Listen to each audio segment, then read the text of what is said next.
Welcome.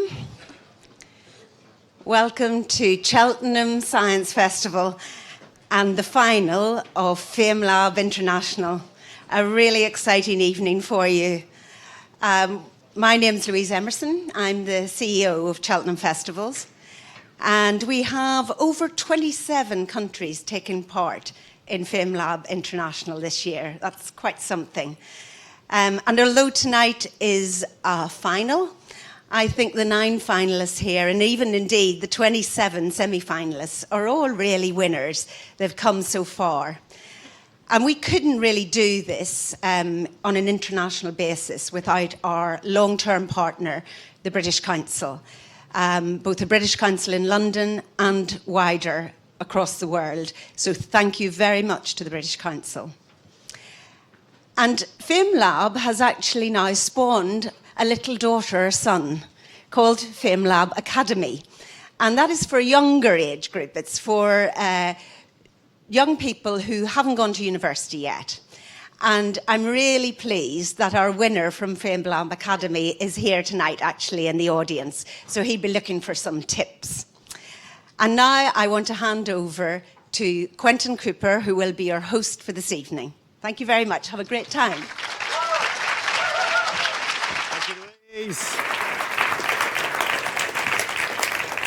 Thank you. That was Louisa Emerson, CEO of Cheltenham Festival. So thank you. Yes, I'm Quentin Cooper. Tweeting is @QWERTY, as I have to say in this modern world of yours. And it is a great pleasure to be here for the FameLab International Final again, or FIFA for short. The FIFA that you can trust.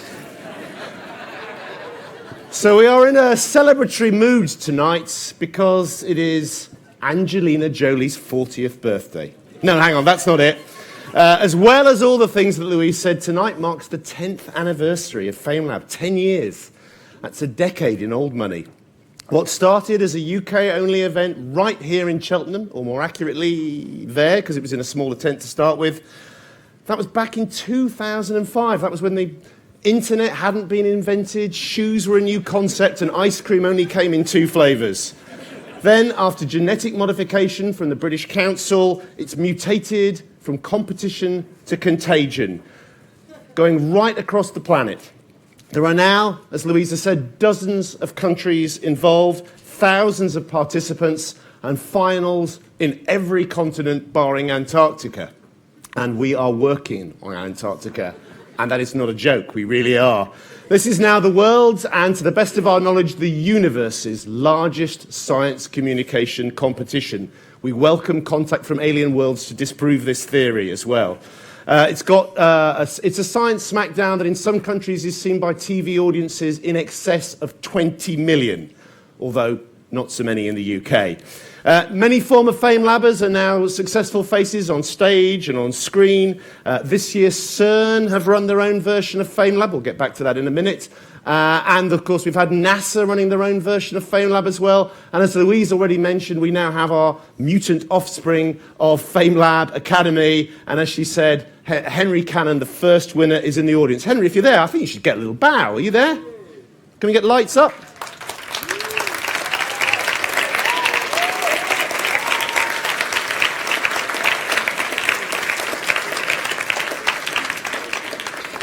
So that's brilliant, Henry. I haven't even had to do anything this time as well. It's fantastic.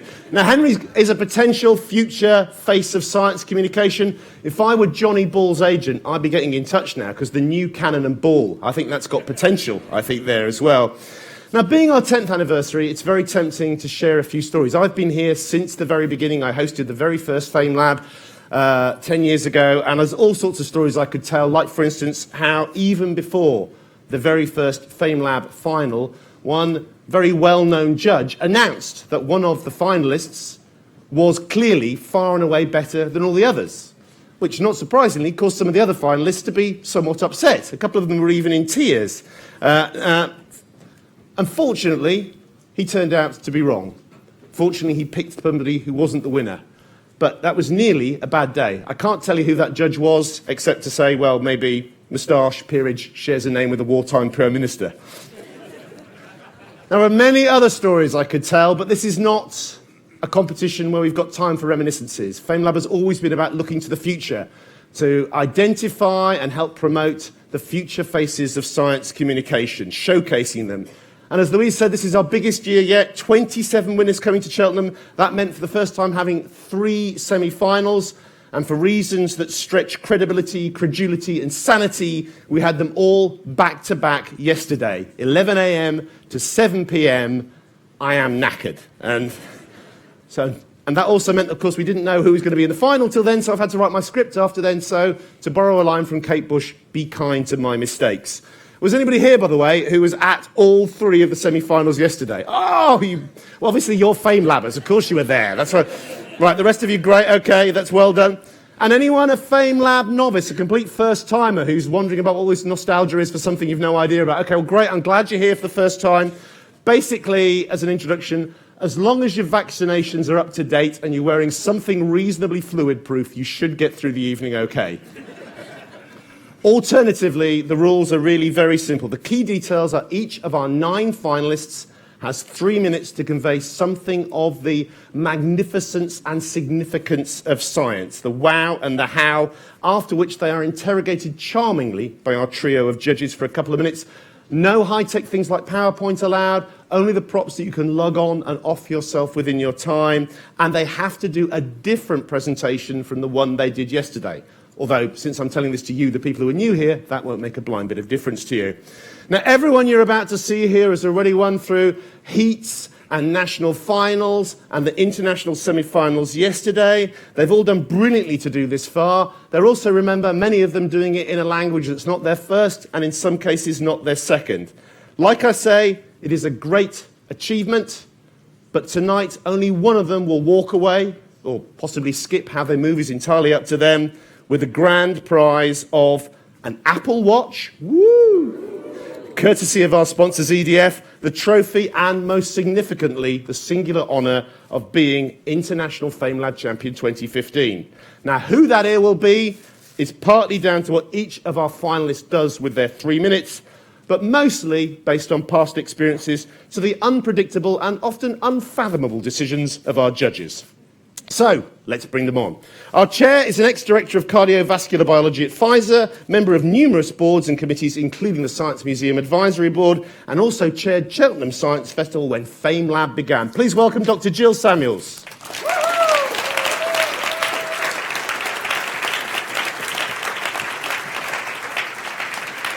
Are you seated? I only paid him £10 for that. Only £10, £1 a year, that's a great rate. Right. Next, someone who shot to fame last year for what will soon be apparent, his tattoos, his terrible taste in shirts, and his tendency to lose his own cars in car parks, and also for sending something the size of a washing machine on a 6 billion kilometre journey to land on a speeding comet. Please welcome project scientist of the Rosetta mission, Dr. Matt Taylor.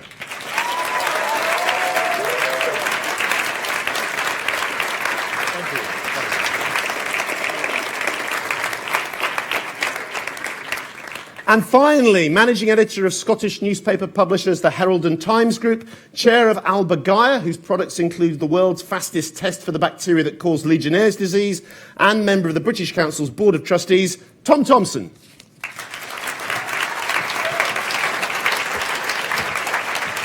Thank you very much. So, Jill, you may not remember this, but when I was doing some research for this, which may seem a weird concept already, the very week that the first FameLab appeared, 10 years ago, there was also a piece about you in the Daily Telegraph with the headline, or it began with the line, "At least 25 million men have a big reason to thank Dr. Jill Samuels because of your leading role in the development of Viagra." Now, I don't think FameLab can quite match Viagra yet in terms of its impact on the world, but has it made much of a difference over these last 10 years? Well, it's certainly given rise to more blue jokes. Thank you very much indeed. apart from the smutty material, Jill, anything positive to say about FameLab over the decade? Oh, yes, I think it goes to prove that science is an international language, and the diversity and inclusivity that FameLab has brought to science communication is something for which we ought to be duly thankful to the person who suggested it, Kathy Sykes. Great Kathy Sykes, round of applause.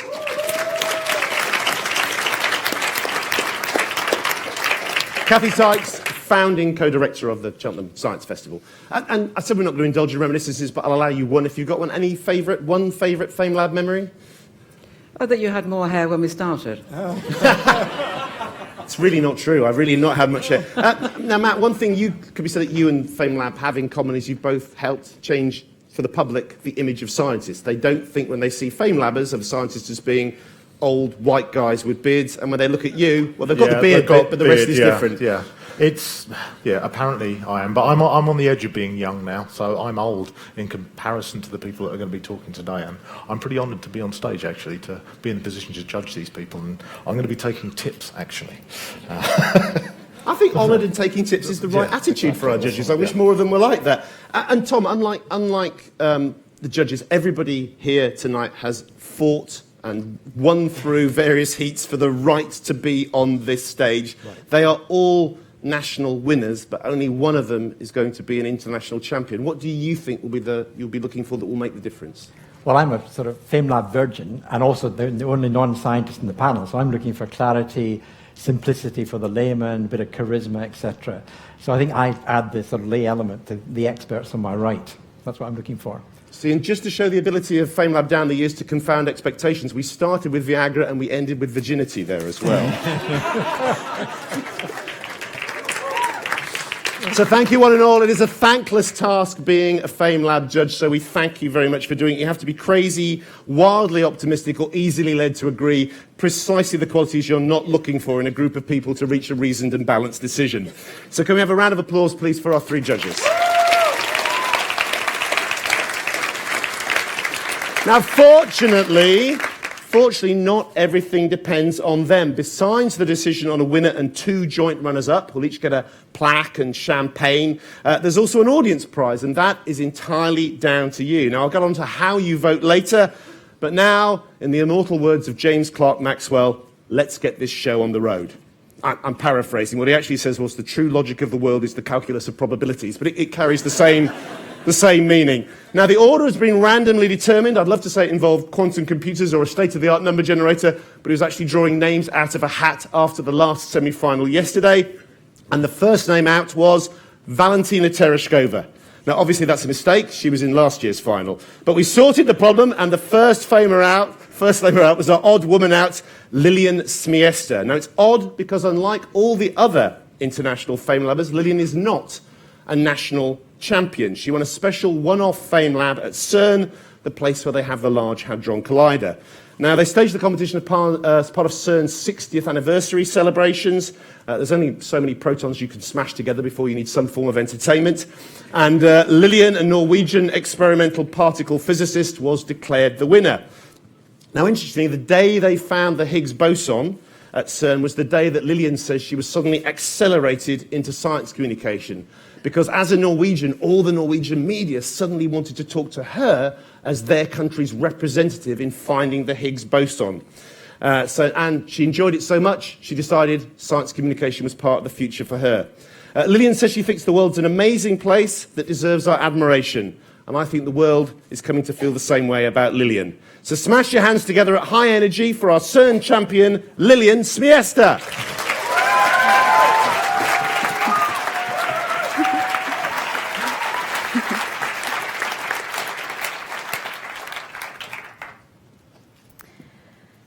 Have you ever wondered what would happen if you fell into a black hole? I have.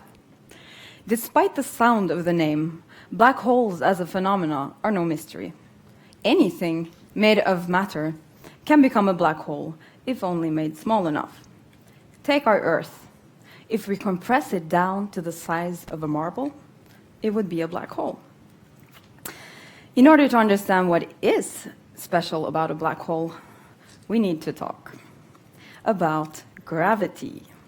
Because what happens when gravity becomes immensely strong, as it does in the vicinity of a black hole, is rather funky. Fact 1 about gravity. You all experience every day that Earth's gravitational field pulls on you because you are massive. No offense. But gravity does not only influence the things that have mass, but also things that are completely massless, like light. Gravity can become so strong that not even the lightest of objects, light, can escape. Hence the name black hole. If you were to fall into a black hole, and let us assume that you wouldn't be ripped to pieces, the light reflected from the back of your head would be forced onto a circular path around the hole, returning to your eyes, which means you would be able to see the back of your own head. Ladies, ever wondered what your hair looks like? Black holes. Fact 2 about gravity. Not only does gravity influence things that are massless, it also influences time. If we had not known this, the GPS device in your mobile phone would not work properly. In order for it to do so, we need to account for the fact that time down here on Earth moves slightly slower than time up there at the satellites. So the stronger the gravity, the slower time. So as you fall into the black hole, I would see the watch on your arm going slower until hardly moving.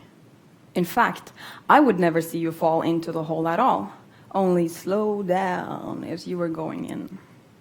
To you, however, it would look like the watch on my arm was speeding up until going at an immense pace.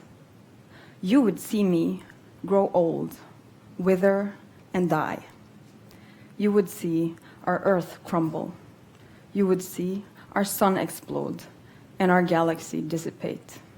You would see the end of the universe. If that isn't a spectacular way to go, I don't know what is. Thank you.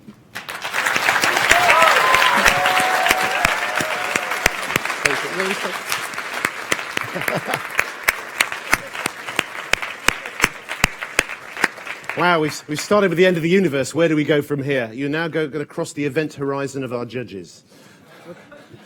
We're going to start with Tom. Well, I feel slightly spooked by black holes now. Can I just ask why you chose black hole as a topic? Why do you think it would interest the public? Oh, there are so many reasons why black holes are an excellent place to start looking. For starters, there are quite some spectacular things going on there. It is on the borderline of our understanding because we can't combine gravity with quantum mechanics. And that's pretty much what collides in the sense of a black hole. So, yeah, I think that's why. Also, it relates to what I work with in the end. I want to see how antimatter falls in the Earth's gravitational field. Thank you. Yeah. Actually, that was going to be my question. How does it link to what you do on a day-to-day basis? Yeah. So Sorry for that jumping might be that it. one. Yeah. All right, then. Well, what is antimatter then? Right. Bear in mind you're on the Earth, so you only get the normal time, not the expanded time. So all right. Yeah. Well, we have a set of particles that we know as the fundamental building blocks of nature. And for each of those particles, it has an antiparticle, which is just the same as the ordinary particle, except from the fact that it has opposite electrical charge. So whenever matter and antimatter meet, they destroy each other and turn into pure energy. So I could tell you a lot about antimatter too. Another show. we've got time for one more, Yeah, judges. Okay. Yes. How do you feel your experience of FameLab will influence what you do in the future? I think FameLab would be quite important for me, actually, because I've learned a lot from attending this. I've met so many fantastic people who are so resourceful. So I think it will be an inspiration and help in order to know where and how to bring science to the public. I just hope you realise that when you talk about the end of the universe in that English with that Norwegian accent, I kind of believe it's about to come any second now. One more time, please, for Lillian Simester.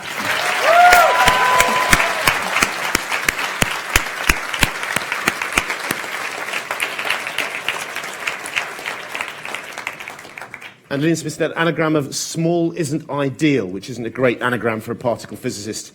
Now, second up, we have our FameLab UK winner, Ema Maguire. Now, Ema's a speech and language therapist studying for a Master's in Clinical Anatomy at Queen's University in Belfast. But she says she loves shouting random science facts at people and wants to be a stand-up scientist, although I hope she realises there is more to being a stand-up scientist than simply shouting things like, about 65 billion neutrinos are going through your fingernails every second, which is true, by the way. Now, clearly, Ema is doing something right because, judging by Twitter, the entirety of Northern Ireland is behind her. They went bonkers when she won the UK final. They went doolally again yesterday when she came through the semi-finals. And my favourite was somebody who tweeted, making sure they copied in the BBC and telling them to bring back their TV science show Tomorrow's World just so that Ema can host it. Stranger things have happened. A former FameLabber from the very first FameLab now presents The Sky at Night, which is one of the longest-running science programmes in the world. So, today, International FameLab. Tomorrow, Tomorrow's World. Who knows what the future holds for the UK FameLab champion, Ema Maguire.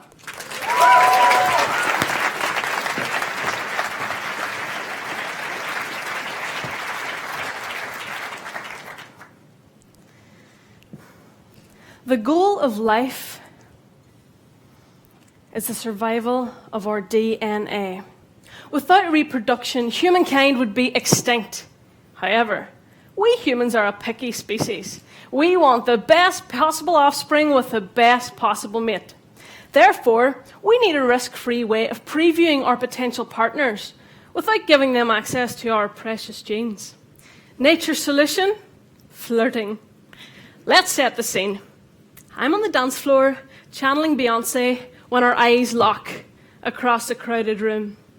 We've just initiated the age-old flirting technique, the copulatory gaze. This intimate eye contact ignites an animalistic part of the human brain, giving us two choices: approach or retreat.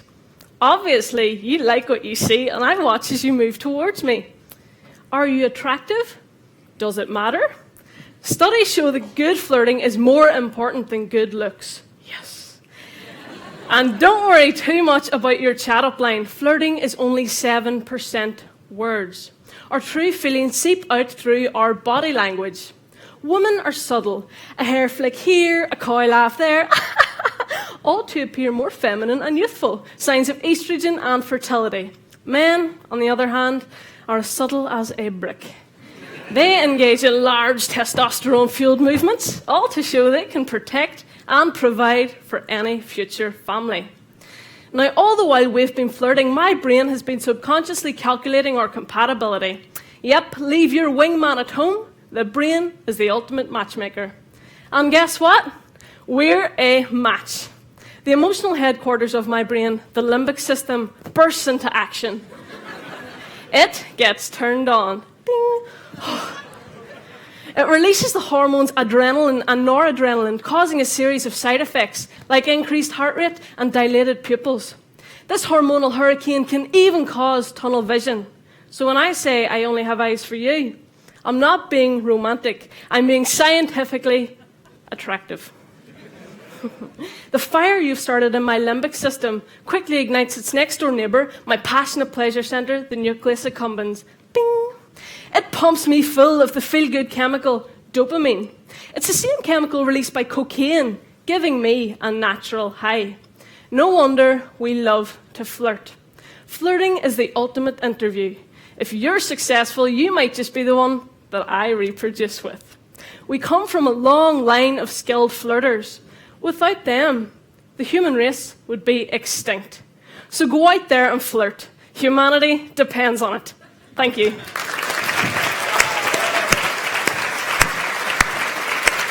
Thank you.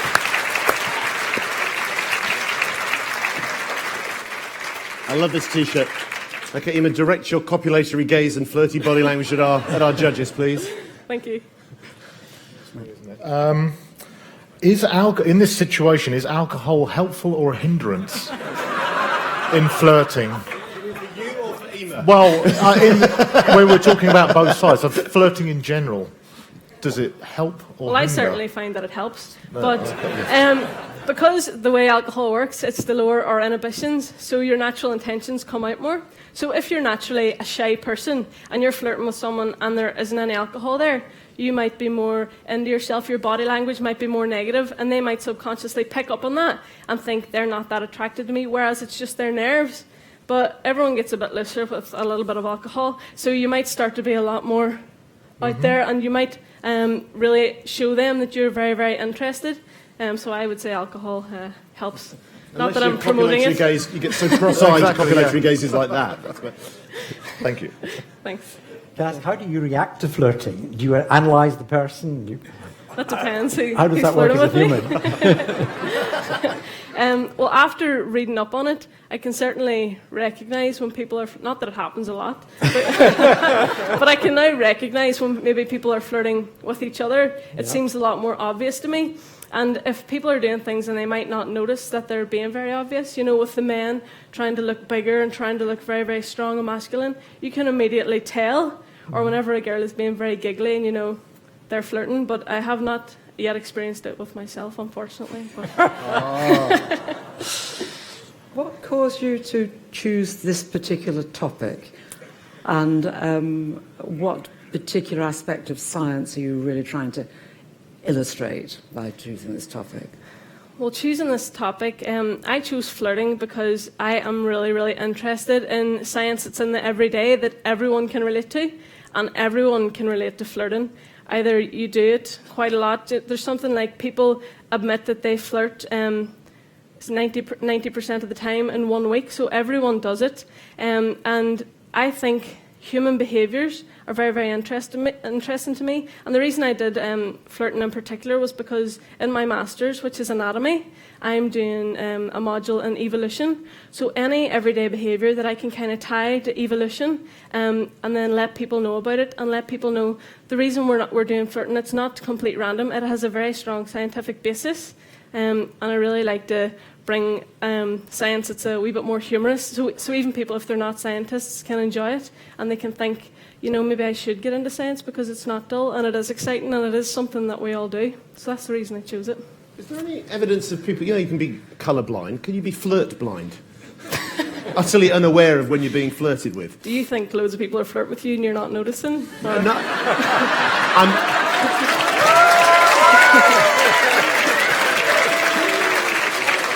yes, but I wasn't thinking about it now. I was thinking more about my teenage years. You know, the teenage years. Yeah.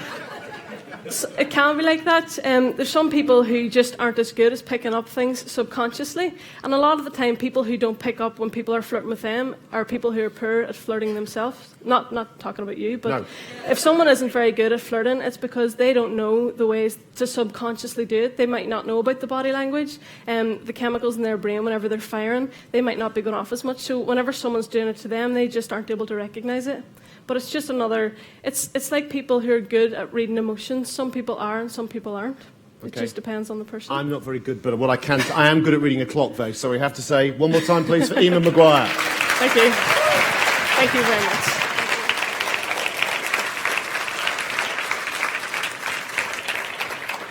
Now, you might think Ema, being the FameLab UK champion, has a slight home advantage.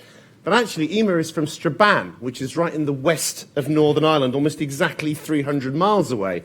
Whereas our FameLab Netherlands champion, Marcia Godard, was born in Amsterdam, which is slightly closer. So Marcia may be surprised she's the nearest thing we've got to a local in tonight's final.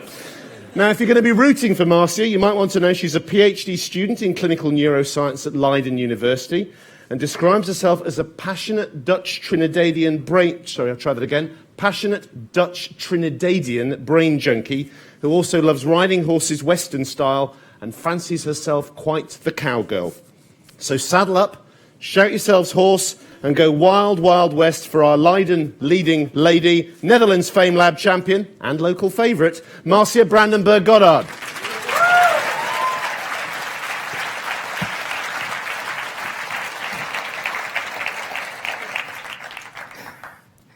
If you're happy and you know it, clap your hands. If you're happy and you know it, clap your hands. If you're happy and you know it, then your face will surely show it. If you're happy and you know it, clap your hands. Awesome. This is just a silly kid song. And it's probably not very hard for you to determine if I should clap my hands or not. Should I clap my hands if I look like this?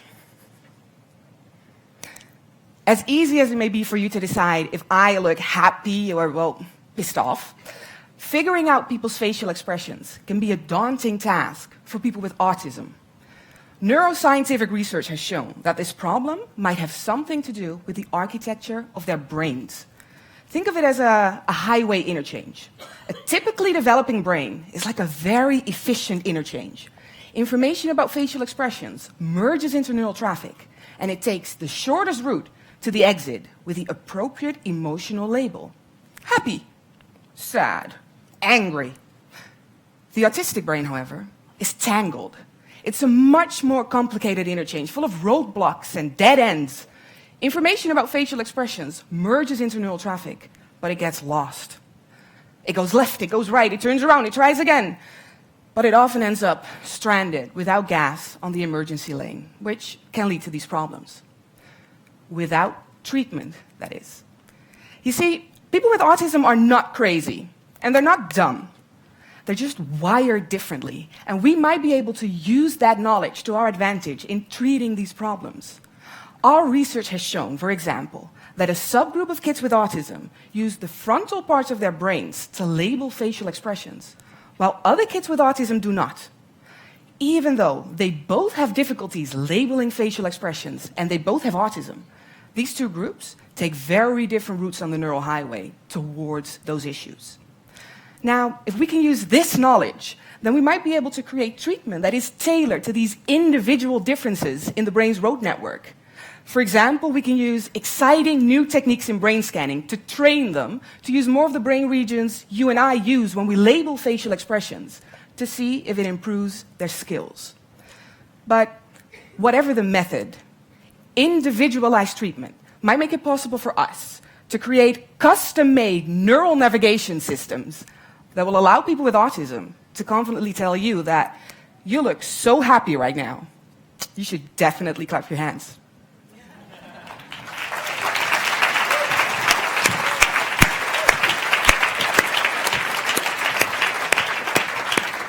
Always a clever trick to work applauding into your routine in case nobody wants to clap. But It's claptrap. It's claptrap, yes. Well, I wasn't saying it talk claptrap. Can you explain to us what stage this research is at? Is it being applied to real patients or not? I was actually talking about my own research. So, Right. yeah. Yeah, and the training that I was talking about, that is sort of an implication of my research. I've mapped the brain of different groups of kids with autism, and what I want to do next is use brain scanning to train them to influence their own brain activation to see if the symptoms get better. And when would that, in practical terms, be able to be used on patients? What? It's already possible, I just don't have the money. Oh, I see, right, okay. Okay. You were mentioning, sorry, I have to ask a question because I misunderstood it. When you're talking about two subgroups having different pathways, doesn't that overly complicate everything? That you would want everything to go in one direction, maybe? How do you deal with the fact that you were inferring two different pathways? So how do you break that down, and how does that help you when you're starting to find the pathway that will help everyone? But is that, well, I'll leave. Well, the thing is, there are different pathways to the same behavioral symptoms. That is basically what I'm saying. These kids have the same behavioral symptoms, but the route to those symptoms is different in the brain. And if I want to influence brain activation, I need to know which brain areas to target, and that's why I did this research. Okay. What made you want to communicate this to the general public? Two reasons, actually. One, I think it's incredibly fascinating. The entire brain is incredibly fascinating. But the main thing is, I work with clinical groups. I work with kids with autism. And I want to help them. And in order to help them, they need to know what I'm doing. And I think the best example I can give you is that I did the preliminary heat in the Netherlands. And it was broadcast on TV, the national finals, actually. And I got an email from a kid who said, I have a boy with autism in my class at school. And I understand him better now, so thank you. So that, for me, is the best prize I can get. So that's why I'm doing it. And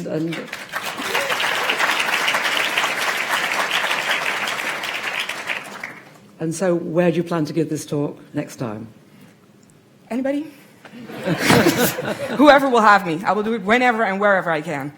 Okay, thank you. That's the way to be a science communicator. Clap happily, please, one more time for our almost homegrown Marcia Godard.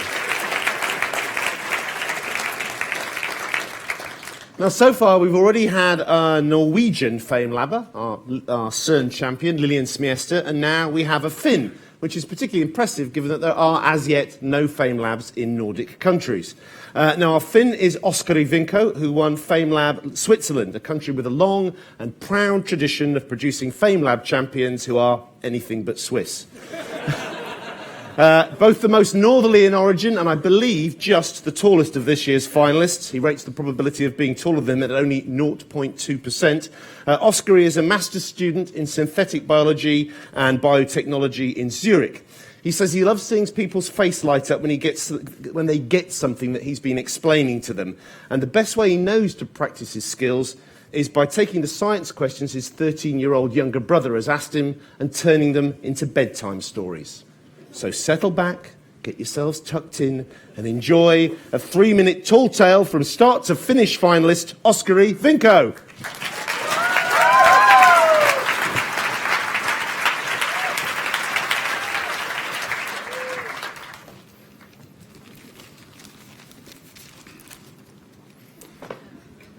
Ebola, Ebola, Ebola. He's getting all the attention, but he's just a poser, pretending to be this terrifying and dangerous disease. But in reality, he's nothing compared to me. I kill 50 times more people every single year compared to what Ebola has done during its lifetime. I have 200 million people infected in the world right now, and that number is 3 times the population of UK. Oh, but where are my manners? I forgot to introduce myself. My name is Plasmodium falciparum, but you might know me better by the name Mr. Malaria. I ride in the night with my partner in crime, Miss Mosquito.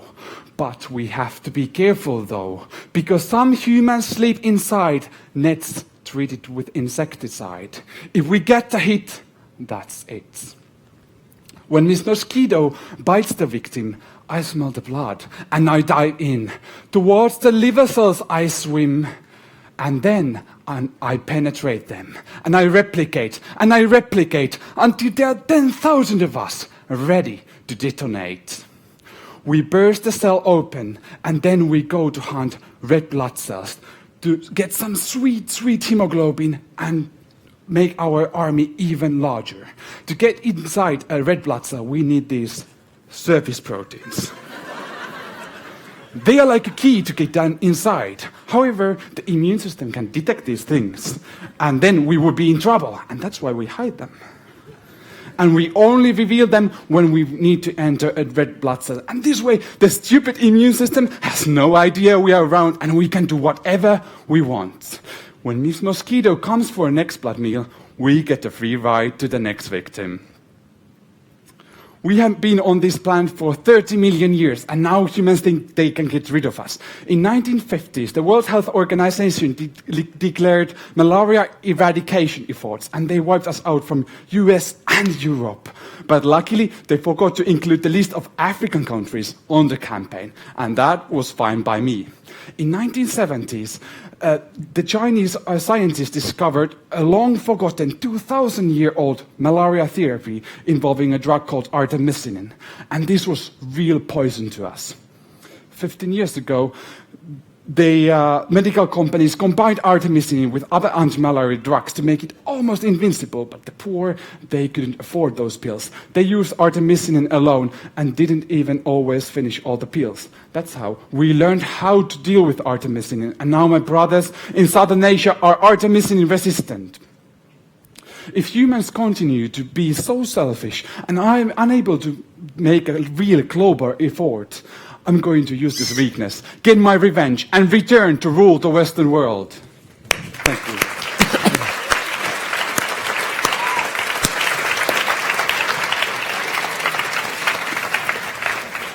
Right, Oskari Vinko, in character, our first FameLab villain, Mr. Malaria, now meets someone almost as evil as you.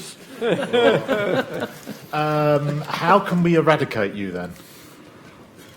That's a good question. I think you have the knowledge and you have the technology, but the people who have things good right now in Europe, they should help those people who are now suffering and make proper treatments, because they do not have the resources in Africa, for example. And that's why I get more stronger, because I can become resistant to the inventions of the rich people because they are not used properly. Okay. So just helping others, that's one key. You're obviously very passionate about malaria. By speaking to the world or whatever who are watching FameLab, what are you hoping to achieve in practical terms? I mean, are you looking for more funding? Are you looking for a research focus? Is there a practical object to your presentation? So I study synthetic biology, and one great example is how the drug artemisinin was made in bacteria to make it available to many people. But in my talk, I really want to point out that things like Ebola get massive attention in media. However, it's not the biggest threat. I try to keep my voice to point out to people that there are bigger things that you haven't maybe heard of, or you have heard of it, but you have just forgotten because there are more interesting small things that are getting all your attention. Okay, thank you. It's always good to tell somebody from a newspaper group how to write journalism. That's good. So there's no doubt that malaria is a huge problem internationally. What are your predictions in terms of the long-term future for the solution of this? The time frame? Ooh, that's a very hard question. From Mr. Malaria's point of view, I hope to return in 10 years in Europe and the US. But from humans' point of view, there has to be some really tough fight to make. It depends. I think it really requires attention of much wider population than now. So the science communicators, it depends on them, and also other FameLabers. So how could we get the attention of everybody and make a global real effort and be strong, not weak? And finally, just picking up on Matt's question at the start, are you sure you've thought this through? He talked about how to eliminate you. Are you sure the judges, as soon as they get backstage, say, well, we'll get rid of that Mr. Malaria to start with? Yeah, I thought so. One more time, making us more malaria-aware, Oscar E. Vinko.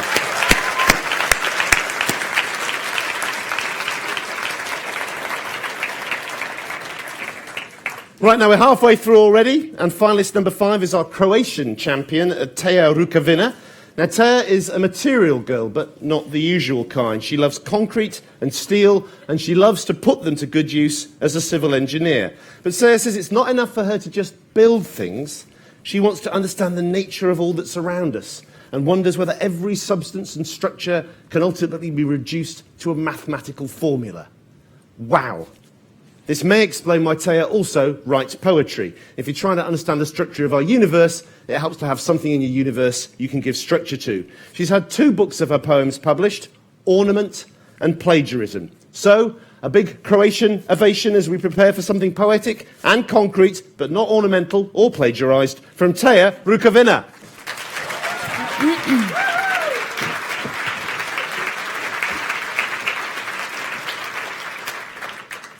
Hi, would you like to become bridge drivers?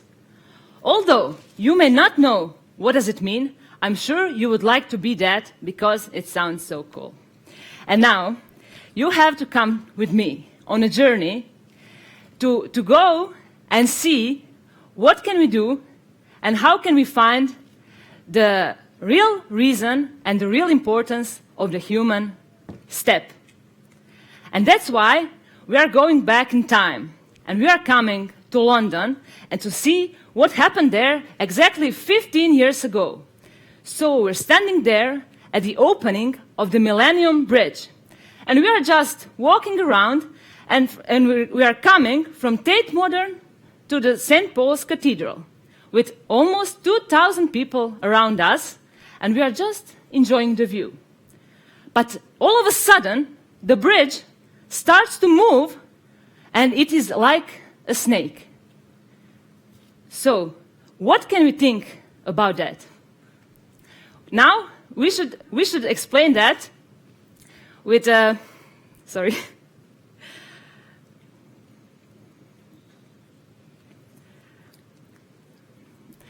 it all happened because of our steps. So that's why, sorry.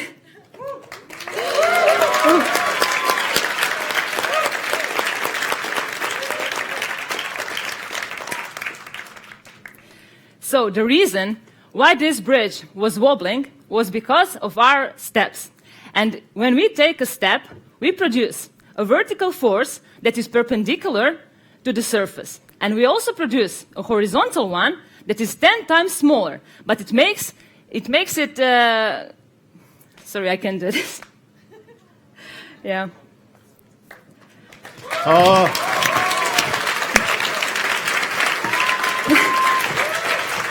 You sure you want to stop? Yeah.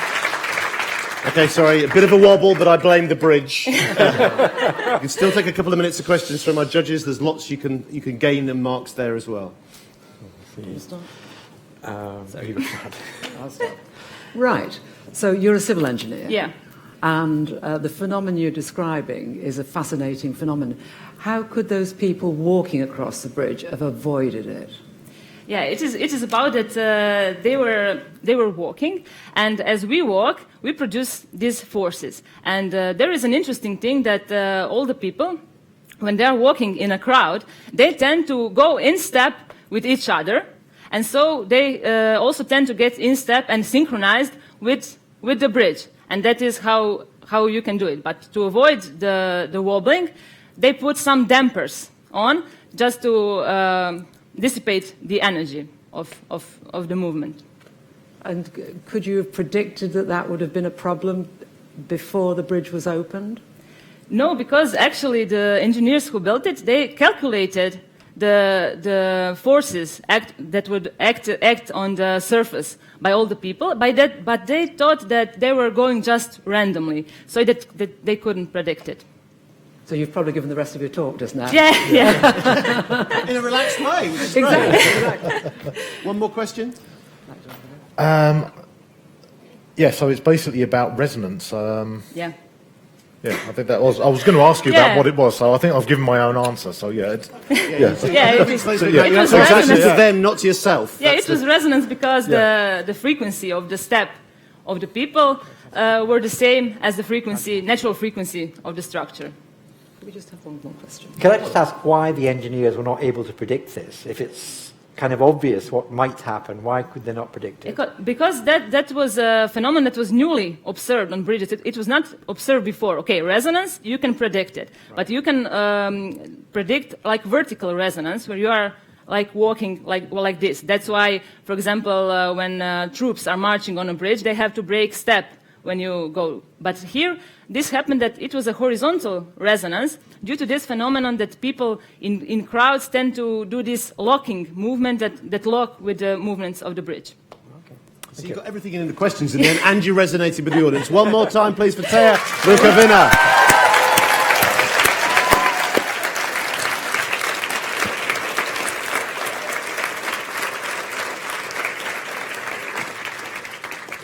Thea won't thank me for saying this, but I'm almost glad that happened, because sometimes these FameLabs, they make it look so easy. It is not easy at all, doing this for 3 minutes and memorising it and doing it in a foreign language. I have a clipboard and I speak English. Now, some of our FameLabbers are alarmingly multi-talented. I didn't even mention that Thea has also played volleyball at international level.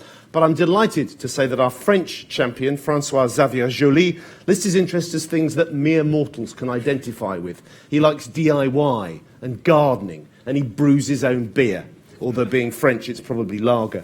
Francois Xavier is down to earth, not only in his hobbies, but also his work. He's a PhD student in ecosystem ecology at the French National Centre for Scientific Research in Montpellier. He looks at the soil and the wider environment and how it's being affected by the changes to the number of species. Now, I'm thinking of getting him to investigate FameLab ecosystem and how it's changed by having ever more international participants. For now, though, it's all about short-term survival of one species. The 2015 winner, and, it's just a little bit after 2015, for FameLab France, Francois Xavier Joli.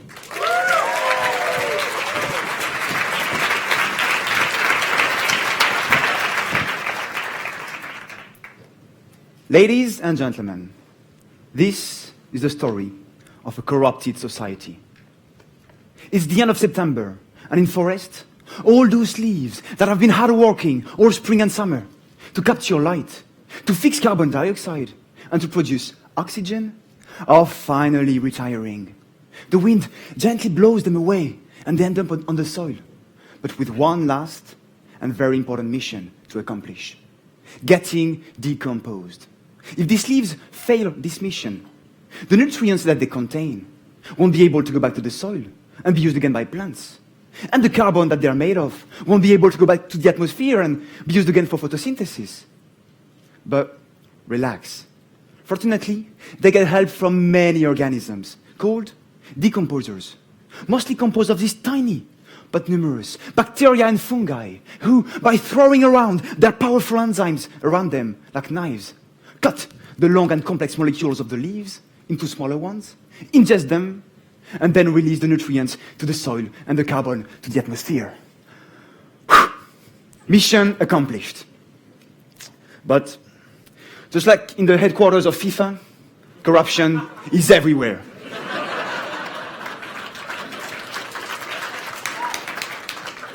Some of the leaves of good species are rich in nutrients, rich in tasty compounds, thanks to which they can bribe the decomposers and get decomposed in just a few months. While, in contrast, leaves of poor species, thick and dry, with almost nothing to offer to the decomposers, have to wait long years to get fully decomposed. But, fortunately, some other soil organisms, like millipedes, decided to take action against this terrible inequality. They are known as transformers. Yeah, they do sound like superheroes, and they actually have a superpower. This millipede have the power to transform different leaves, rich leaves like poor leaves, into an identical structure. A structure that is the same for all leaves. A structure that gives a fresh start to all leaves in the race for decomposition. This amazing structure is millipedes' poo.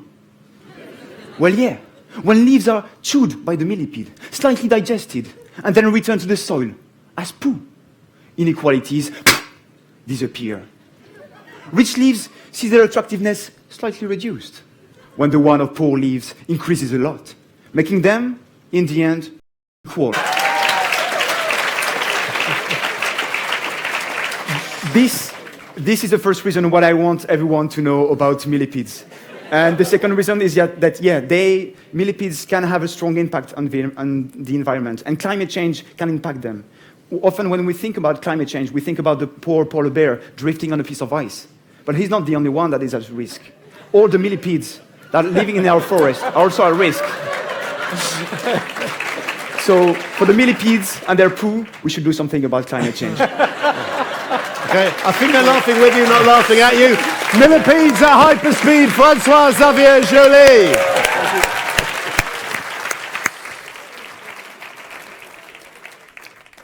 You got millipedes at hyperspeed and some bonus poo too as well there. Now next we have our scaredy cat with a scaredy dog. Louisa Sophocleus describes her pet pooch as paranoid, but she also describes herself as being long suffering from stage fright and anxiety about even talking about her work. So while working on her PhD in biomedical engineering at the University of Cyprus, Louisa decided to do something about her glossophobia. That's the technical term for fear of talking in public. And so she entered FameLab. And she won. Then she came to Cheltenham for last night's semi-final, and she won through that too, which brings us to her and to tonight. She's here from Nicosia, so a big cheer for the almost without fear, Louisa Sophocleus.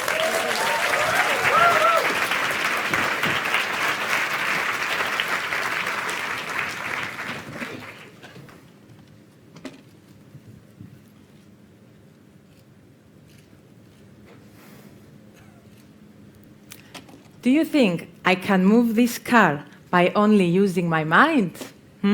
Let's see. Oh, come on. Of course I cannot. But what used to be fiction can now turn to reality.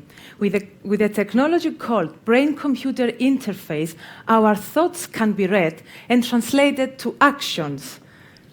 Sounds crazy? It is, and it's not. In any case, it's possible. This technology can help millions of people with severe motor disabilities to control a wheelchair, move a computer cursor, control a robotic limb, only by using the power of their brain, literally. The reason why a brain-computer interface works at all is because of the way our brain functions. Our heads are filled with millions of individual nerve cells called neurons, working together as part of an electrical circuit. Every time we move, think, see, or feel something, our neurons are working. This means that they communicate with one another by generating small electrochemical signals, small voltages that travel from neuron to neuron. Those voltages, although very small and faint, can be measured, and we measured them with the use of sensors called electrodes attached to the scalp. Of course, with a hair like mine, this would be kind of difficult, but let's ignore this. To better understand how this technology is working, think of this. Every time I want to move this car with a joystick, it has to be open.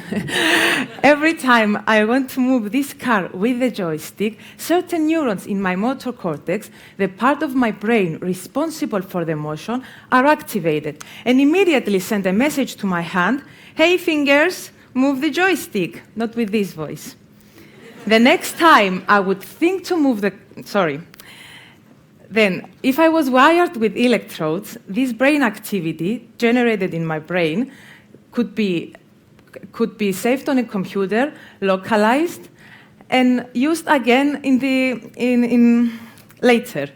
So the next time I would think of moving the car, this electrical activity generated in my brain by thinking of moving the car could still be detected by the electrodes. And then the computer system, or the brain-computer interface as we call it, could recognize my intention, translate it, and send a signal to the car to move directly from my brain without the joystick. And this could work even if my hands were unable to move, or even if my whole body was unable to move.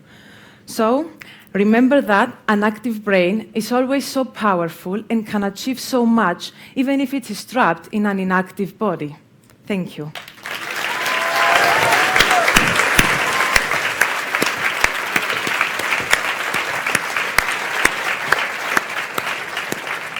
Well, you might one day manage to move the car, but will you move our judges?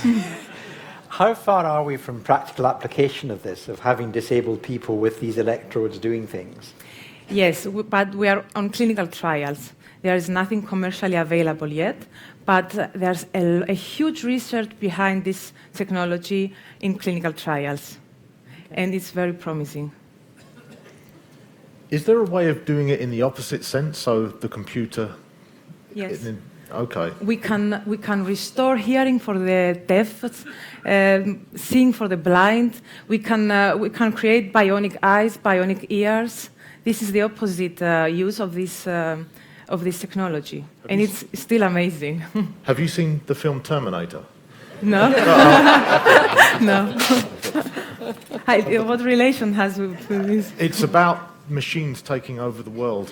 Okay. So, okay, this is a common fear, yeah. But I think we are not yet there. Although that is, of course, what they thought in Terminator as well. Yeah. I'm tempted to ask, what are you doing with your car later? I have to give it to a kid. How did you choose this topic? Is this your main research? No, it's not my main research, but it's a fascinating field. I mean, it's the future, and it's almost here. And people usually get misinformed about this technology. People think that they can read their mind, but it's not actually reading their minds. It's reading the commands. It's not reading what you think or what you want to do or what you want to eat later. It's reading the commands. So you're actually talking about an area that's not your main area of research. Yeah. Mm-hmm. But do you do... I do biomedical signal processing. Oh, okay. Mm-hmm. Okay. Which is not far. Close to. That's a talk for another time. Some great stage audience judge interfacing from Louisa Sophocleus. Don't forget...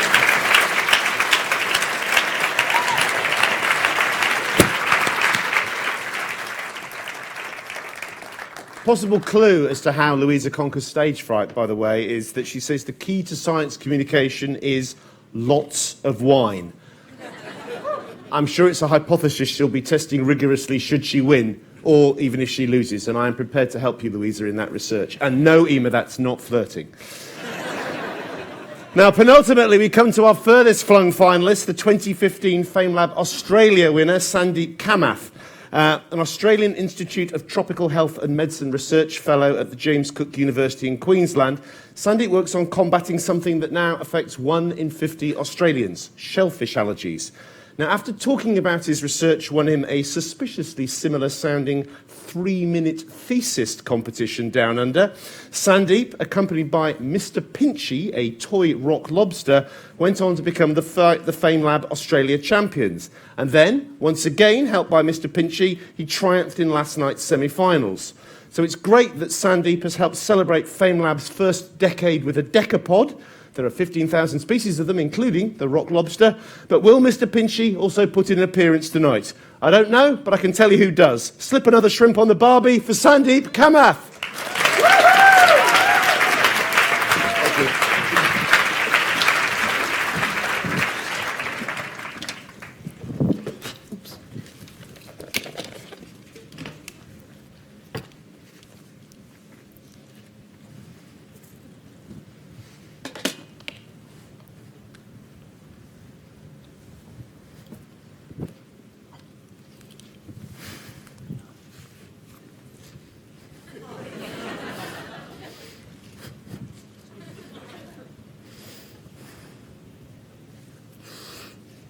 Oh my God, it's Mr. Pinchy.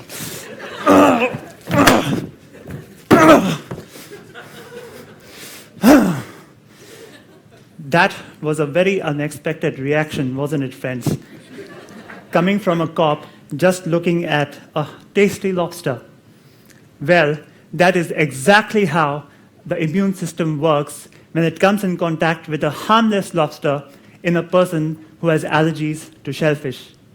And you can just imagine when there's so much violence going on inside the body, it shows up outside. When your skin turns red, the face swells, the tongue swells, you have difficulty in breathing, and the only way to survive this is to jab an adrenaline injector, ow, in your thigh. Only way to save yourself. And you know what the saddest part is? Food allergies are so common that I bet that right now there are 10 people in this very audience who have shellfish allergies. And every one of you knows someone in your life who are living under a constant fear of facing such an attack. And you know what? There is no pill out there which you can just pop in and your allergies are cured. So who are you going to call? Well, that is where research and science come into action.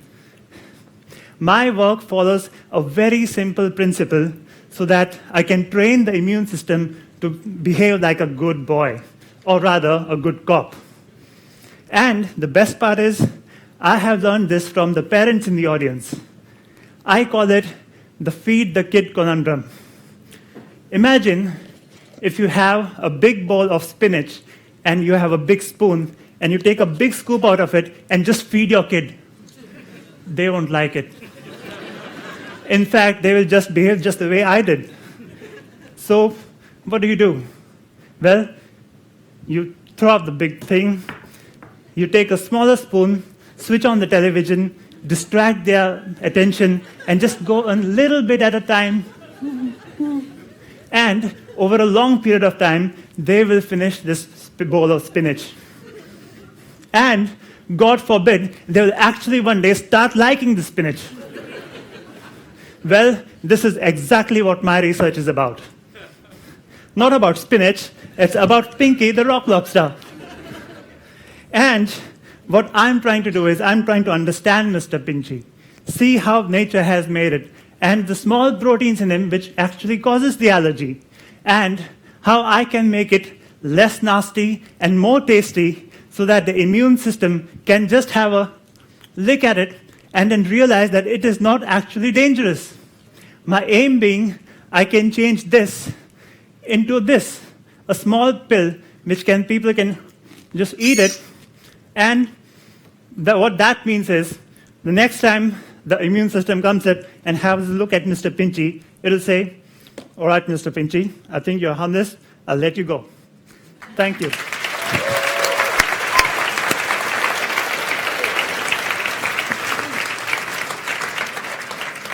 Now, where else in the world can you see a man bring on a lobster, dress as a cop, stamp on a balloon and call it entertainment? Judges.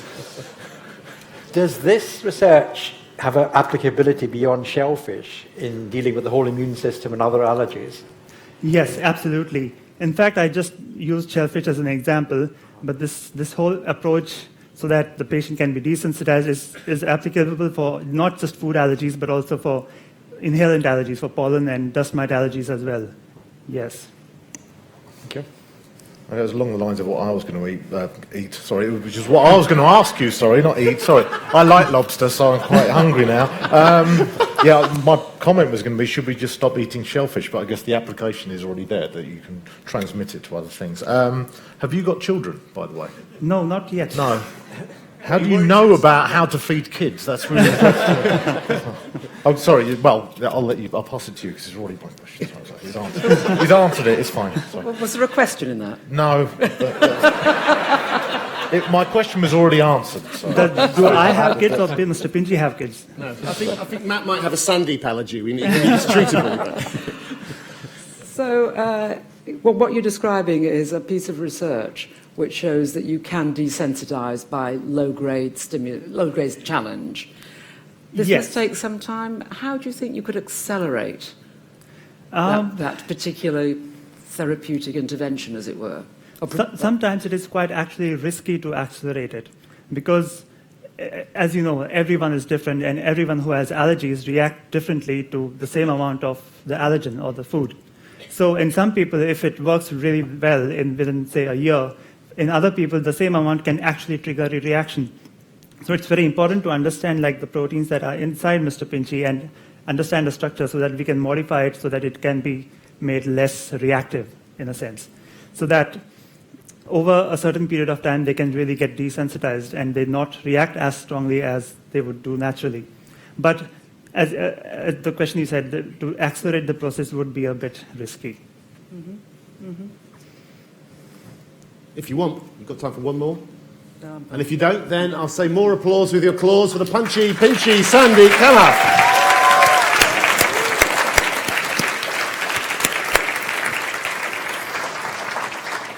I was very glad to see the return of Mr. Pinchy there. And by the way, Sandip Koth, anagram of am paid. Thanks, you might want to know. Right, now nearly there. There will soon be only one winner, but now there is only one FameLab finalist we've not heard from, and it's our 2015 Germany champion, Dongsun Chang.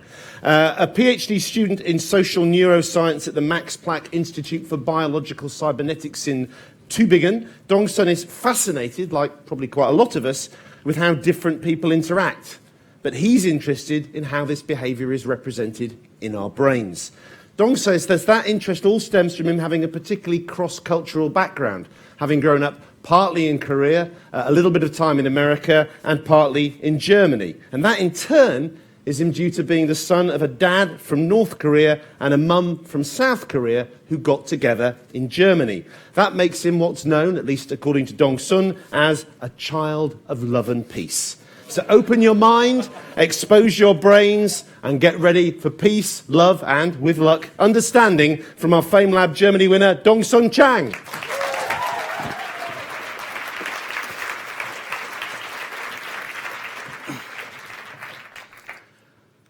I want to start with a question. What makes us humans special compared to animals or any other living beings on this planet? You might not believe, looking at some people, but opening up the skulls of people, in every single human, you found a brain. And what is special about the human brain is, actually, we don't have the biggest brain. Elephants or whales have bigger brains. But we humans have the biggest neocortex. It is the part of the brain which enables you to think. But if you look at fossil records, and anthropologists say, when did our neocortex grow so big? Then it was not when humans conquered nature. It was not when we started to use the tools. It was actually when humans started living together with other humans, when the best friend and the best enemy of humans were other humans. So thinking about other humans made us intelligent, and maybe that's why we spend so much time on Facebook. But this is not my point. I want to tell you about my most favorite experiment, which is how other people see the world changes how I see the world. So look at this picture. It's a spectrum between green and blue. So let's say most people see here blue. You take this color and ask 50 people, do you see blue or green? You say green. Do you see blue or green? You say green. And I ask 50 other people, no, 49 people, and they all say green. Now I ask the 50th person, do you see green or blue? I think probably the person will also say, I see green. But this is not interesting because we know people will answer like that. The real question is, does the person really see green? Or does he only say so because others say? There's a method to find out, which is called adaptation. If you watch a color like red for a very long time, and you watch something like white, you will see green, because it's the opposite color. So people didn't know it. You asked, did you see green or blue? They had to tell the adaptation after effect. And what do you guess? Did they really see green? Or did they just say so?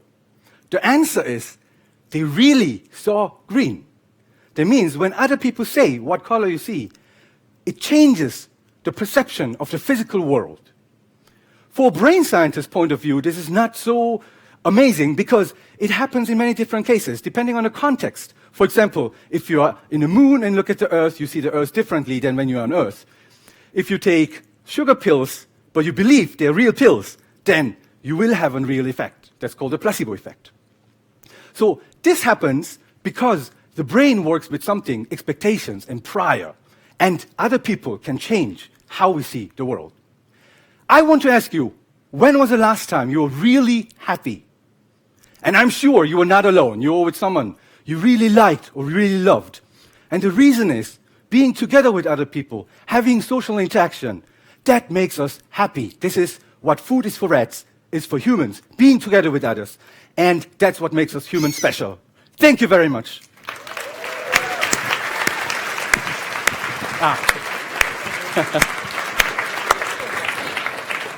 Right, he's happy now, but how blue will he be after he's faced our judges?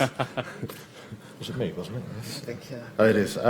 So it's interesting you were discussing an internet phenomenon about dresses in some sense. And with that, so does that mean the internet is bad for making us happy if we should have actual social interactions so one-to-one or in a room, actually physically? So is the internet phenomena that you referred to, social media, bad for happiness? There was actually a really interesting experiment of a computer scientist. He thought people do Mafia Wars, Farmville, all kind of games, and they thought it's really stupid, right? So he made a game called Clicking Cow. All you can do is, you can click a cow, if you invite friends, you can click twice, you can invite more friends, you can click. But amazingly, people actually found it funny, and this game got very popular.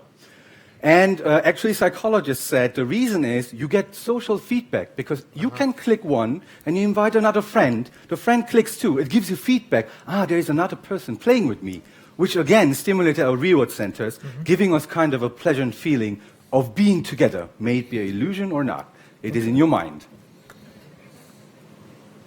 And this seems a fairly well understood area in science. What mysteries remain? What research has been done on this area?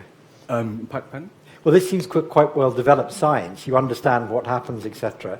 But what mysteries are in this area of perception? What research has been done? So the biggest mystery is actually how humans have such a clear gut feeling of what others think about yourself or how you're going to interact. Imagine you train a robot to behave like a human and have interaction. You should know how humans behave and how we interact. But the biggest mystery is we still don't know. That's why we cannot program a robot to behave like a human yet, because we still need to understand how humans behave in our interaction. Okay, thank you. The mystery of empathy. I empathise. One more question? I'm tempted to ask a question about polling and the outcome of the general election, but I won't under these circumstances. I'm afraid the results are out on that one, Julie missed it. It does suggest that really crowd behaviour is an important phenomenon in evolutionary terms. It is. The social intelligence hypothesis would say, actually, the intelligence of us evolved because we started thinking about other people, whether someone is a cooperator or a competitor. So the social brain is actually part of our evolution. And what do you think that says about optimal group sizes in terms of social behaviour amongst humans? So there's actually a funny study which says if you look at the early humans... Just briefly, if you would. Sorry. Yeah. So evolutionary, you cannot have as many friends as you have on Facebook now. But technology enabled you to do that. But really following up and having real friendship is not possible with that many number of people. That's what current state of research says. And that number's about 150, isn't it, your online friend? I think they've done, there is a calculation as to the number of friendships you can actually have. I believe it's 150. It's called the Dunbar number. It is, true, yes. after Robin Dunbar, it is. Okay, thank you also for giving us our stat of the night.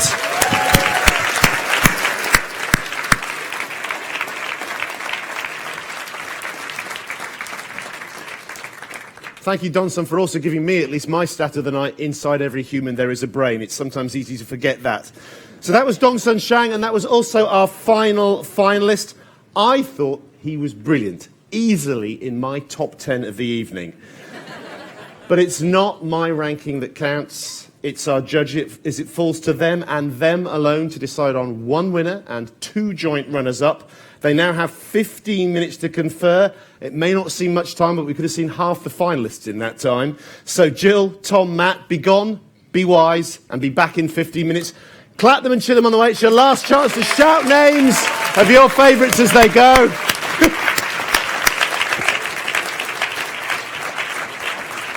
You never know, you might influence their verdict.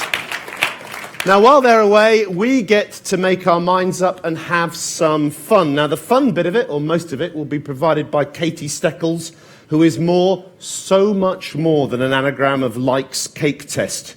Now, we'll get on to what after we get past who, specifically who is going to be our audience vote winner, and get the champagne and the special FameLab plaque. Now, you should all have been given electronic keypads on your way in. Who hasn't got one? Yeah, there's a couple of hands going up there. So while we're getting keypads to you guys, and also just to give us a breather, we're going to get a quick video of all the finalists to remind you who was who. Now, when we did this in 2013, somehow they got the wrong video and showed a completely different bunch of FameLabbers from the previous year. And half the people in the audience were thinking, oh, what's gone wrong with my memory? I don't recognise any of these people at all. So if any of the following look unfamiliar, please shout out. Otherwise, run VT.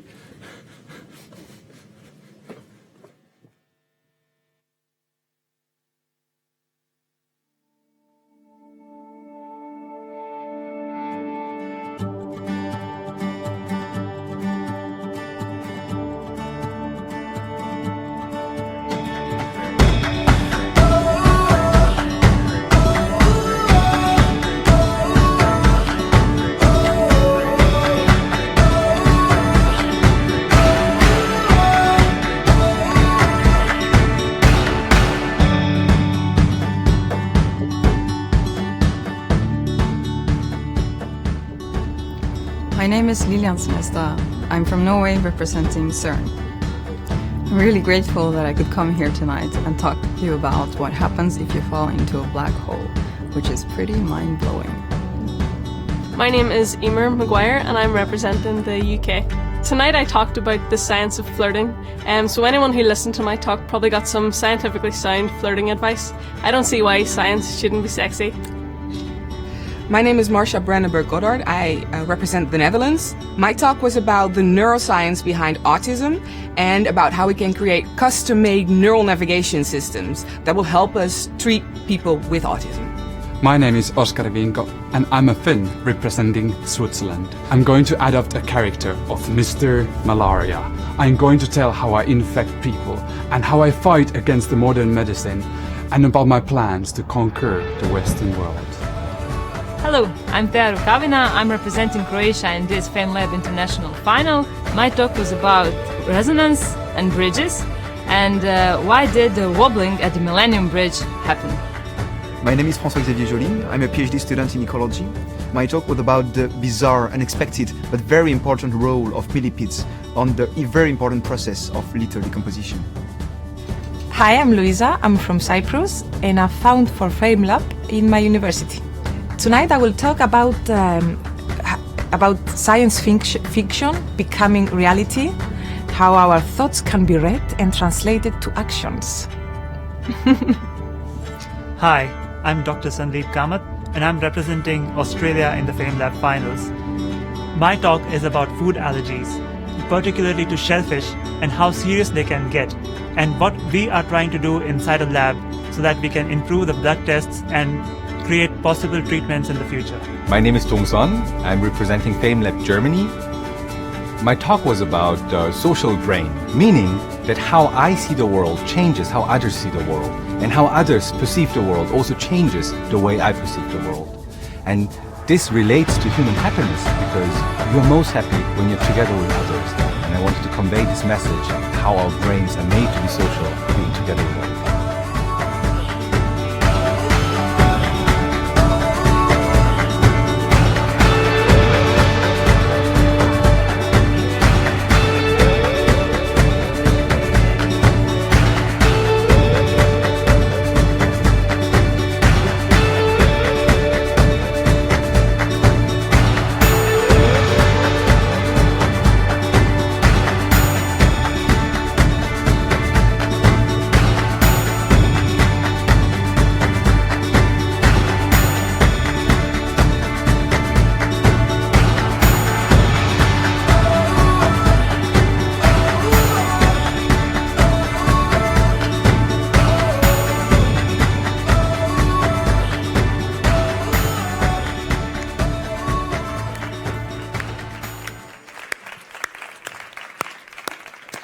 Remember, cut the slide for a minute, please, if you would.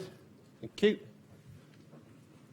Thank you. Yeah, I remember it as if it was yesterday. That was a great video, and can we thank the video team for turning that round so fast as well?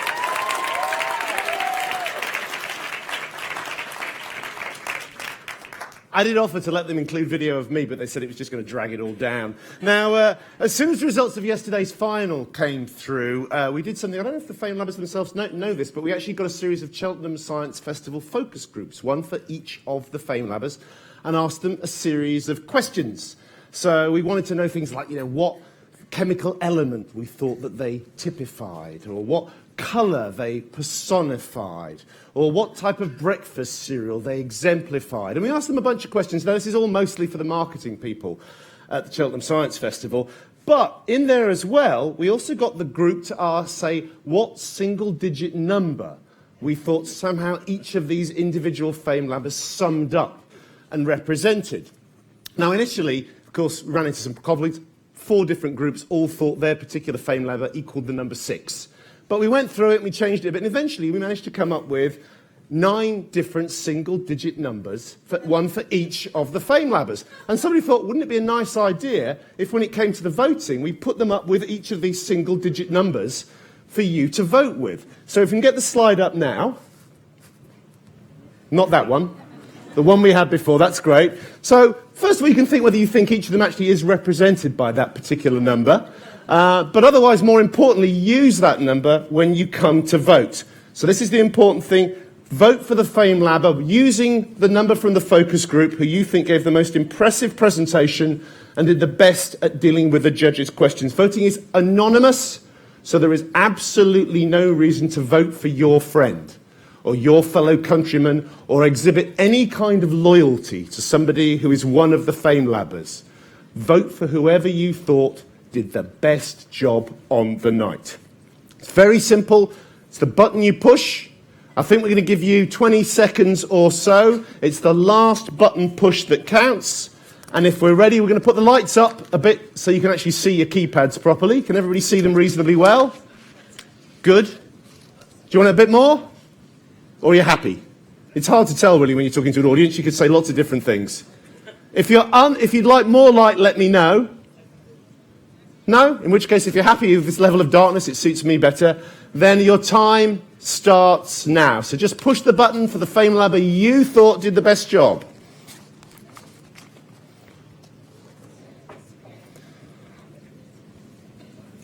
And if somebody gives me a yell when the 20 seconds are up, because I can never tell how long 20 seconds is,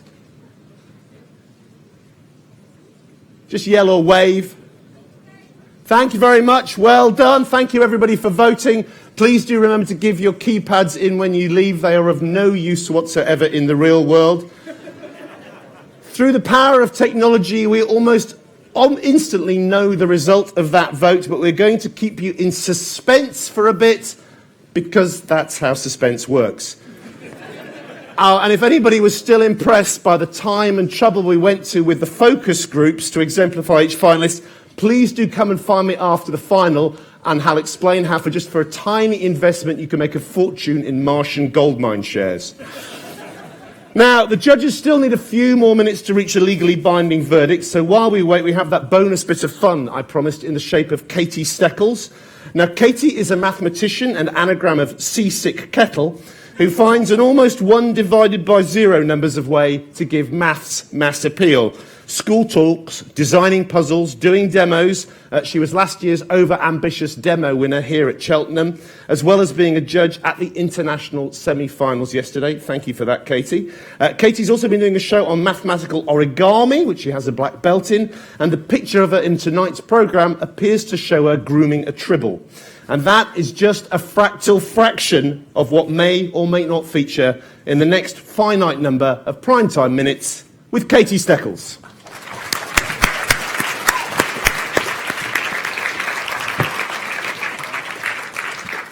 Thanks very much. Hello, everyone. So my name's Katie, and I'm a mathematician, and I would like to talk to you about two things that I'm really passionate about, which are maths and people being wrong on the internet. This is something that I've extensively looked into, and I acknowledge that maths is not necessarily the easiest subject. It is something where you do sometimes, find that you're wrong, and it's very important to be wrong sometimes. But the problem I have is when people are wrong and they think they're right. And if I did try and collate all of the examples of this on the internet, we would be here for a very long time. So I've chosen a topic on which to focus this. And the topic that I'm going to talk about, specifically people being wrong about, is pi. This is a fantastic number. It's a number which mathematicians get very excited about for various reasons. Pi, if you write it as a decimal, is 3.14. 1595897932384626464338, and so on. And the decimal expansion of pi goes on forever. It never repeats itself. So it's not a number like a half, where the decimal expansion is 0.5, just stops. It's not a number like a third, where the decimal expansion is 0.33333 going forever and repeating the same digit. It's not even a number like 1/7, where the decimal expansion is 0.142857, 142857, 142857, going on forever. I've memorized quite a lot of that. That's less impressive. So this is a number which never repeats itself, and it's very, very cool. And the thing about pi is that people tend to get a bit carried away. It's a great number, it has lots of interesting properties, it crops up in lots of cool places in maths, but it is possible to be too enthusiastic, and you end up with things like this. Like this. So this is a picture which I found on the internet. It was being tweeted around by various different people. Earlier this year, actually, we had March the 14th. If you're in America, you write 314, so this is Pi Day. And around Pi Day, this was everywhere, this was all over the internet. It says pi is an infinite non-repeating decimal, meaning that every possible number combination exists somewhere in pi. Converted into ASCII text, somewhere in that infinite string of digits is the name of every person you will ever love, the date, time, and manner of your death, and the answers to all the great questions of the universe. And it goes on. And this is really powerful stuff, okay? People see this and they think, this is amazing. This is such a fantastic fact. So, you've got this infinite string of digits that goes on and it never repeats itself. If you have some way of converting those digits into letters, my personal favorite is A goes to 1, B goes to 2, but you may have your own favorite. But if you have some way of doing this, you can find words in there, you will find your name, you'll find all of this information about yourself. You'll in fact find the name of the winner of this evening's FameLab competition. You will find a full transcript of their 3-minute FameLab set. You will also find the full text of their autobiography, which they haven't even written yet, but in 40 years' time, they will write about their fantastic life as an international science communication superstar. But the problem is, you'll also find the name of everyone who didn't win FameLab tonight. You'll find all of their 3-minute sets as well. and you'll find all of their autobiographies. You'll also find the autobiography of that guy who didn't even enter FameLab this evening, but in an alternate universe where he entered and won FameLab International Final 2015, his autobiography about his glittering career. And in fact, you would actually find everything in there. You would find every single possible string of digits, collection of information, bunch of words, every possible thing is in there. And there's a sense in which containing everything is the same as containing nothing. Because if you wanted to find, so for instance, next week's lottery numbers are in the digits of pi somewhere, but if you wanted to find them, if you had a search box and you could type it in, you would need to know what they were in order to find them. So it's not really that good. And in fact, there are other problems with this as well. So if you have a number that has this property, that it contains every possible string, a mathematician has a word for this, and we would call this a normal number. Okay, this is like a mathematical definition. You might be thinking, what does a mathematician know about what's normal? And I'm not presuming to tell you, but this is like a strict mathematical term. And it has a very specific definition, but what it essentially boils down to is that a number is normal if it contains every digit the same number of times. So if you've got an infinite decimal expansion, it contains as many ones as it has twos, as threes, as fours, as fives, and so on, up to zeros. They're all in there the same number of times. And it turns out this is equivalent to having every possible combination in there. Which is interesting, because not all infinite decimal expansions do this. Not all infinite decimal expansions that never repeat do this. Because you could have something that goes on forever and never repeats, but never contains any fours. And in fact, it would still be an infinite decimal expansion that never repeats, but it wouldn't contain a whole bunch of things. For instance, it would not contain 4. 4 would not be in there anywhere. In fact, 44 would not be in there. 404 would literally be not found. Because this thank you. I'm pretty pleased with that one. So it's not actually the same property. And in fact, it's kind of embarrassing, because a normal number, so mathematicians have proved that normal numbers exist. They understand what a normal number is. And in fact, there are infinitely many normal numbers. And it's even worse than that, because there is a mathematical term which is almost every, and it is a lot stronger than when normal people say almost every. When mathematicians say almost every, they really mean almost every number is normal. Okay? All of them, except for very, very few numbers. And that might sound strange, because every number you've ever met in your life is not a normal number, right? Any number that's a whole number or a fraction or anything that repeats or has any kind of, anything that you can write down is not a normal number. It has to go on forever, it has to have no pattern to it, and it has to contain all the digits the same number of times. There are so many of them. And if you ask a mathematician to tell you an example of a normal number, they can't do that. There isn't one. There is no known example of a normal number. We don't know how to prove that a number is normal, and we can't construct one, which is, I say again, a bit embarrassing, because this is quite a cool concept, and it would be nice if there was one. And in particular, what this means is that pi, we don't know whether or not it is normal. We think it is. It's on a sort of slightly increasingly long list of things that we suspect are probably normal numbers, but because we can't prove it, we don't know. So the human race knows 10 trillion and 50 digits of pi. Don't ask why. Some guy with a computer calculated 10 trillion digits. He was like, I'm going to do the 50. So we've got 10 trillion and 50 digits. And within that, it kind of behaves like a normal number. But obviously, we can't calculate them all. And we don't know if there is a point in pi after which there are no sevens.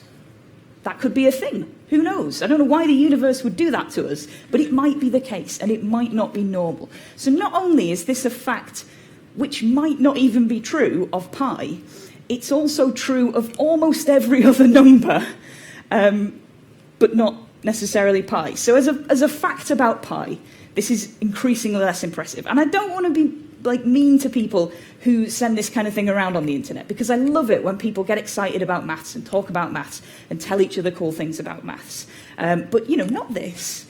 Find something that's both interesting and true. So if you want an example of something that is interesting about pi that is true, here is one. Okay? So you take the digits of pi, 3.14, and so on. And you look for prime numbers. Now, prime numbers are another thing the mathematicians get really excited about, especially me. The prime numbers are numbers which are not divisible by anything other than themselves and 1. So, for example, 5 is a prime number because you can't divide it by anything. 4 is not a prime number because you can divide it by 2. Okay, so if you look for prime numbers in here, you can start at the beginning. So 3, that's a prime number, so I will colour that in. After that, 1 is not a prime number, no matter how much you want it to be, it's not. 14 is the next two, they've put 2 digits together, so 14 still not a prime number. 141 is not a prime number. In fact, the first prime number that you get there is 14159, that is prime. 2, that's a prime number, so I will section that off into its own little bit.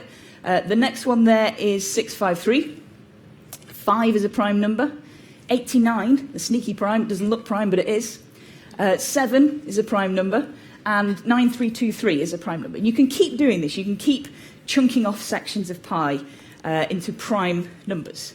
And there's an interesting thing, because if you have a prime number, or rather if you have a number and you want to know if it's a prime number, the bigger it is, the less likely it is to be prime. Okay? So if you have a 1-digit number, there are 4 one-digit prime numbers out of 9 possible 1-digit numbers. So about 44% of 1-digit numbers are prime. For 2-digit numbers, it's about 22%, because there are fewer of them. For 3-digit numbers, it goes down to 16%. So as you get longer and longer, the chances of your number being prime get smaller and smaller. So if you go for a few digits without hitting a prime number, the chances of the next one becoming prime is less and less. And what that means is that when you have a number like pi, which in itself is a fascinating number, it's the ratio of a circle's circumference to its diameter, it's got this brilliant string of random digits that goes on forever and we don't know where. If you take a number like pi and look for prime numbers like this, sometimes slightly weird things happen. And in this case, the next number there that is a prime number is 3,057 digits long. How good is that? How good is that? Do you want me to stop now? I will stop on that, because that is a fantastic fact. Thank you very much.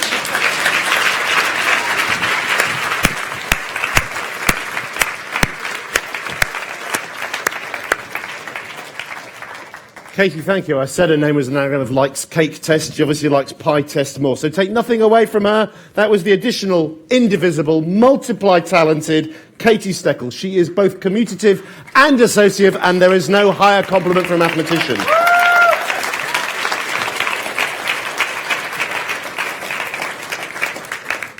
Now, while Katie was away winning us over through numerical superiority, you saw by that subtle series of hand signals that she was vaguely aware that the judges must have reached a deliberation. So can we please welcome back our soon-to-be triumphal triumvirate, Tom Thompson, Matt Taylor, and our chair, Jill Samuels.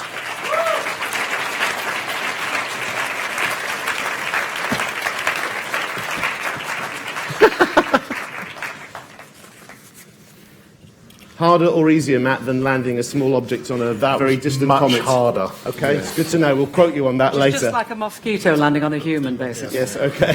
And can we also get the 3 people with the rewarding task of giving the prizes up here? And that is, again, Louise Emerson from Cheltenham Festivals, Caroline Stockman from the British Council, and Bob Fenton from FameLab sponsors EDF.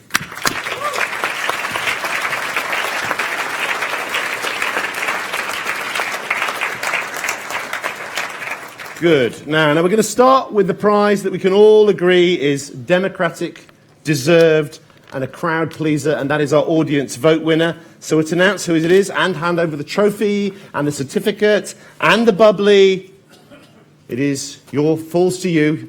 I've got an envelope and a microphone to juggle with there. So can we please thank, again, CEO for Cheltenham Festivals and my warm-up act for tonight, Louise Emerson.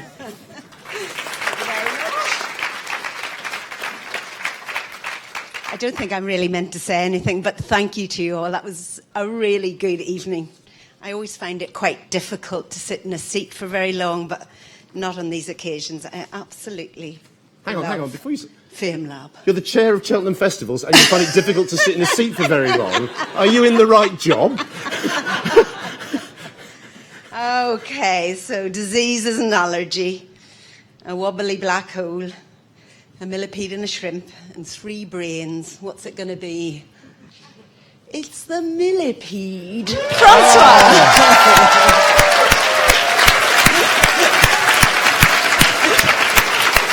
Francois Xavier Joli.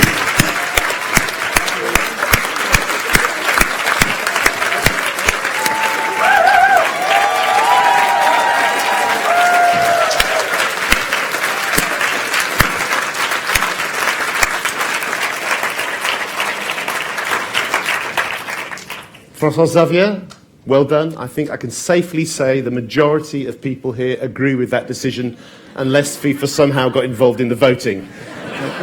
Now we get on to the more contentious business of what our 3 judges have decided. As I said, it's an impossible task, and they, I think, have done their best not to screw it up too badly. Jill, Matt, Tom, before you kind of name names, how was all this FameLabulousness, and how on earth did you go about sifting it down to 3 from 9? Well, it's always a difficult task because we're presented with some very high standards here, and it must be quite a challenge for the presenters because they're actually asked to select a subject which they've not presented before. So it's a very impressive selection of people and a surprisingly economical use of props. Quite often we see more props in the final, I seem to recollect. You sound a touch disappointed. I mean, by the props, not the standards. Well, I mean, a live lobster that one could have done something with afterwards, or and you know, what was the name of the millipede that really impressed you? You know, it did make questioning difficult. I would like to point out that the live lobster came all the way from Australia, and there would have been probably customs issues involved and all sorts of things as well. Okay, time to move from the abstract to the concrete. Now, from the kind of, in a way, they're all winners to, in fact, only 2 of them will be runners-up, and one of them will be an actual winner. Can you give us the names of our joint runners-up, and then Caroline Stockman, Chief Finance Officer for the British Council, and on the Executive Board, you will present them with their many prizes. So you'll remember, folks, that we're asked to judge on content, clarity, and charisma. And for us, there were 2 clear people who had that, and it was a difficult choice in terms of who were the runners-up. And our selection is Lillian Simester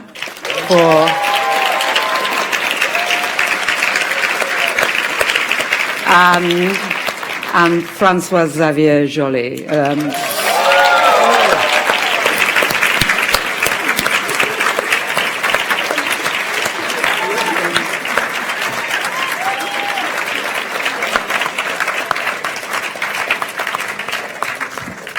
Lillian, not only for the clarity of her presentation and the clarity of her answers, but for being brave to be the first person on the stage, which is quite a difficult thing on something like this. Great. And Caroline, I just think you wanted to say a little from the British Council. Just a few words, just to keep you in more suspense before we find out who our final winner is.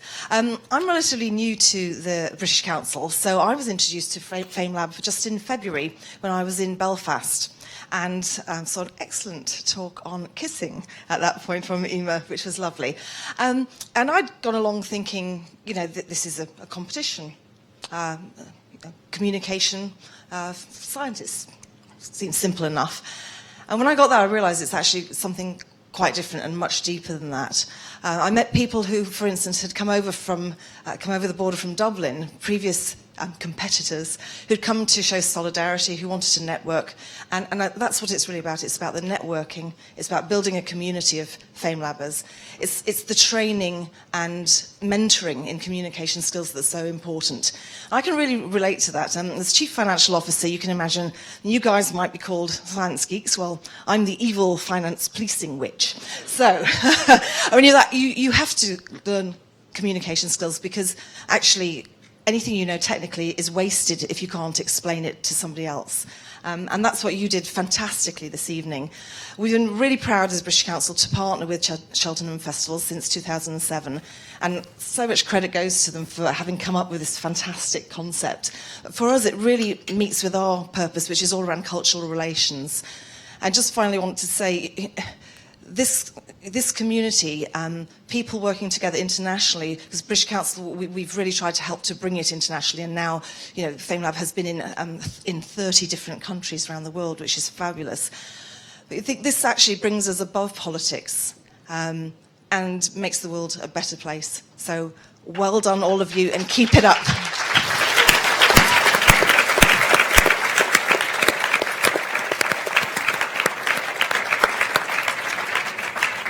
Caroline Stockman, thank you. And now, if I'm allowed to use your own words, we move from the witch to the watch, because it's the winner of the Apple Watch. Sorry, you did set me up for that one as well. So this is the final decision of the night, the final of the final, who has won the big prize. We're going to hear from Jill Samuels. It falls to you to say who. And then Bob Fenton, Head of Communications and Timepieces at EDF. Our sponsors will be handing over the goodies. Jill, time to break hearts and make days. Well, in terms of content, for reminding us of a significant world problem, in terms of clarity, in terms of the way in which it was presented, and in terms of being the most charismatic parasite I've ever met. Oskari Vinko.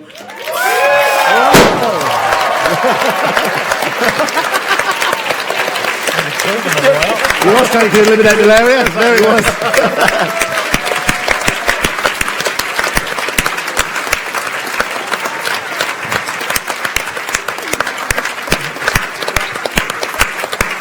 And let's get all the FameLabers up here as well. Come on, FameLabers, come on up. Come on up. Come and share in the applause.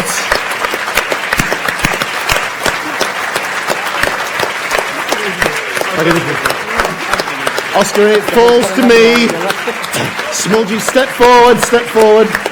There is a small ritual here. Come on. You're safe now. The fireworks have gone off. That's what this blue line was. Do not cross this blue line. All evening has been about not crossing that blue line in case we got incinerated. You nearly killed off malaria right there as you came on stage. Oscar, you're now not just a champion, and you're not just the champion of champions, but our international FameLab 10th anniversary grand champion, part of this amazing network. Do you just now feel like going out there and wiping out a killer disease? I think I'm just might go and do it. I mean, with your help, of course. We need to tell everybody that we really have to go and defeat the malaria. He's really evil.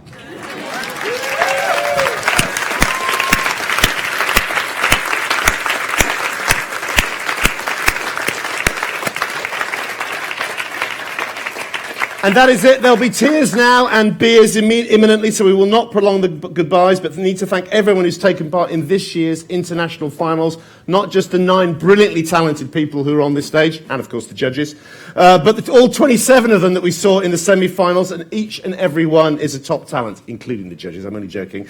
Now, we're also emanating a powerful electromagnetic pulse of gratitude to Cheltenham Festivals and to the British Council for conceiving and nurturing and raising FameLab from a single-cell idea to the globe-trotting 10-year-old it has now become.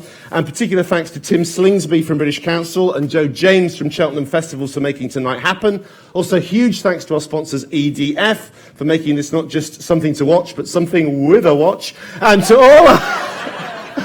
It was at the end, I thought I could get away with it. And to all our national and international partners, and also to Matthew Tosh from Skyburst for the amazing, although slightly life-threatening fireworks. That is it. The first decade of FameLab is over and a new dawn begins. And that new dawn is under our new grand international champion, Oskari Vinko.